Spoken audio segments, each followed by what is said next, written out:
Hello everyone, आज के short video में हम टाइप्स ऑफ बायोलॉजिकल क्लासिफिकेशन के बारे में पढ़ेंगे। हमारे पास 3 बायोलॉजिकल क्लासिफिकेशन की टाइप्स हैं: artificial system of classification, natural system of classification and phylogenetic system of classification. Artificial system of classification जो है वो दिया गया है on the basis of habit and habitat and sexual system, that is floral characters like stamens and carpels, and it was given by Linnaeus in 1735 in book Systema Nature.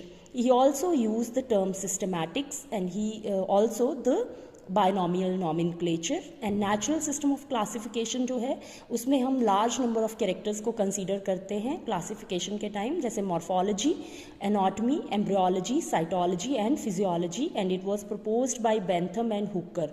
और phylogenetic system जो है इसमें भी हम इन सब characters को consider करते हैं, but यहाँ पे evolutionary and genetic affinities को भी हम कंसीडर करते हैं, and it was proposed by Engler and Prantl. Thank you. Hello everyone, आज के शॉर्ट वीडियो में हम टाइप्स ऑफ बायोलॉजिकल क्लासिफिकेशन के बारे में पढ़ेंगे।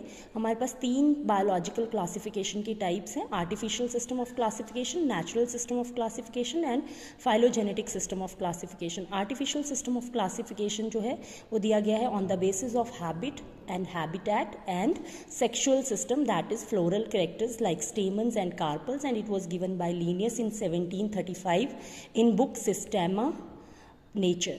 He also used the term systematics, and he also the binomial nomenclature. and natural system of classification जो है उसमें हम large number of characters को consider करते हैं classification के time, जैसे morphology, anatomy, embryology, cytology and physiology, and it was proposed by Bentham and Hooker.